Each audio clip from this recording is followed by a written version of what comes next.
Hi friends, welcome to Vennela sweet home. అందరూ ఎలా ఉన్నారండి? ఏదైనా కొత్తగా రుచికరమైన స్వీట్ ఏదైనా చేసుకోవాలి, అది కూడా 5 నిమిషాల్లో చేసుకోవాలి అంటే తప్పకుండా ఈ స్వీట్ చేసుకోండి. దానికి ముందుగా స్టవ్ వెలిగించుకొని ప్యాన్ పెట్టుకొని ఇందులో 1 టేబుల్ స్పూన్ నెయ్యి వేసుకోవాలి. నెయ్యి కాస్త వేడెక్కిన తర్వాత 2 అరటి పండ్లు ఇలా సన్న కట్ చేసుకొని వేసుకోవాలి. మీరు ఏ అరటి పండ్లన్నా తీసుకోవచ్చండి. ఇలా చిన్న చిన్న ముక్కలు కట్ చేసుకొని వేసుకొని 1 నిమిషం పాటు ఇది నెయ్యిలో వేయించుకోవాలి. మీడియం ఫ్లేమ్లో ఉంచుకొని 1 నిమిషం పాటు ఇలా కలుపుతూ వేయించుకోవాలి.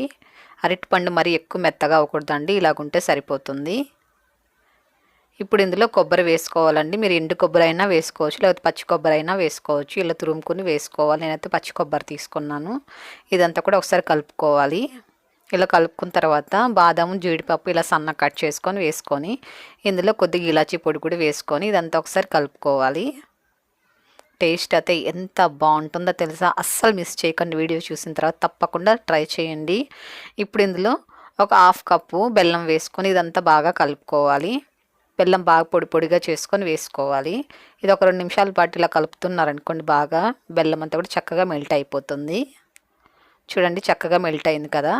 ఇప్పుడు ఇందులో 1 కప్పు బొంబాయి రవ్వ వేసుకోవాలి. ఇలా కలుపుతూ కొద్ది కొద్దిగా వేసుకోవాలి.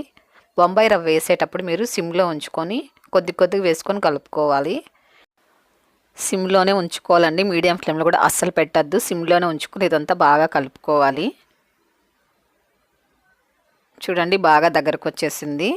సిమ్లోనే ఉంచుకొని ఒక 2-3 నిమిషాల పాటు కలిపారంటే చక్కగా అరటిపండు తడికే రవ్వ అంతా కూడా చక్కగా కుక్ అవుతుందండి. ఇప్పుడు స్టవ్ ఆపుకొని దీన్ని చల్లారబెట్టుకుందాము. ఇది కాస్త చల్లగైన తర్వాత ఇప్పుడు చిన్న చిన్న బాల్స్లా చేసి ఉంచుకోవాలి. చూడండి, చేతికి కూడా అంటుకోవట్లేదు. అసలు నెయ్యి కూడా రాసుకోవాల్సిన అవసరం లేదండి. ఇలా రౌండ్గా బాల్ లాగా చుట్టేసుకోవడమే. అన్నీ ఇలా లడ్డూలాగా చుట్టూ ఉంచుకోవాలి. చూడండి, అన్నీ ఇలా చేసి ఉంచుకున్నాం కదా. ఇప్పుడు వీటిని పక్కన పెట్టుకొని స్టవ్ వెలిగించుకొని ఆయిల్ పెట్టుకొని వేడి చేసుకోవాలి. ఆయిల్ ఎక్కువ వేడిగా ఉండకూడదండి, కాస్త మీడియం వేడిగా ఉండాలి. అలాగే మీడియం ఫ్లేమ్లో ఉంచుకొని వీటిని ఒక్కొక్కటి వేసుకోవాలి. మరి ఎక్కువ వేసుకోకండి, కొన్ని కొన్నిగా వేసుకొని వీటిని ఫ్రై చేసుకోవాలి. ఇలా కలుపుతూ ఫ్రై చేసుకోవాలండి. ఇలా తిప్పుతూ ఫ్రై చేసామంటే చక్కగా ఫ్రై అవుతాయి. అలాగే మీడియం ఫ్లేమ్లోనే ఉంచుకోవాలండి, హై ఫ్లేమ్లో అస్సలు పెట్టద్దు. లోపలంతా చక్కగా కుక్ అవ్వాలి కాబట్టి మీడియం ఫ్లేమ్లో ఉంచుకొని వీటిని వేయించుకోవాలి.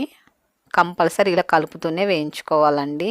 ఎందుకంటే రౌండ్ షేప్లో ఉన్నాయి కాబట్టి ఇలా కలుపుతున్నాం అనుకోండి, రౌండ్గా తిరుగుతూ బాగా చక్కగా ఫ్రై అవుతాయండి. చూడండి, మంచి కలర్ వచ్చేసాయి.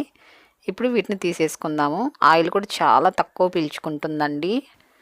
ఇంకా మిగతా అన్నీ కూడా ఇలాగే వేసుకొని ఫ్రై చేసుకోవడమే అండి. అది కూడా లో హీట్లో పెట్టుకొని మీడియం ఫ్లేమ్లో ఫ్రై చేసేసుకోవడమే. చూడండి, ఎంత చక్కగా ఉన్నాయో, చూడడానికి తినడానికి కూడా అంతకంటే బాగుంటాయండి.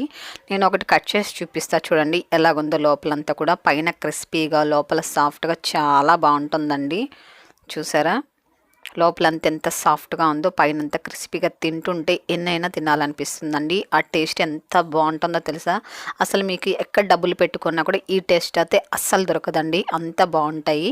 చూసారు కదండి, ఎంతో సింపుల్గా మనకు ఒక సూపర్ టేస్టీగా ఉండే స్వీట్ రెడీ అయిపోయింది. మీరు కూడా ఒకసారి ఇలాగే స్వీట్ ప్రిపేర్ చేసి టేస్ట్ చేయండి. ఎలాగుందో నాకు తప్పకుండా కామెంట్ చేయండి. మీ ఫ్రెండ్స్ అందరికీ వీడియోని షేర్ చేయండి, లైక్ చేయండి. మన ఛానల్ని తప్పకుండా సబ్స్క్రైబ్ చేసుకోండి.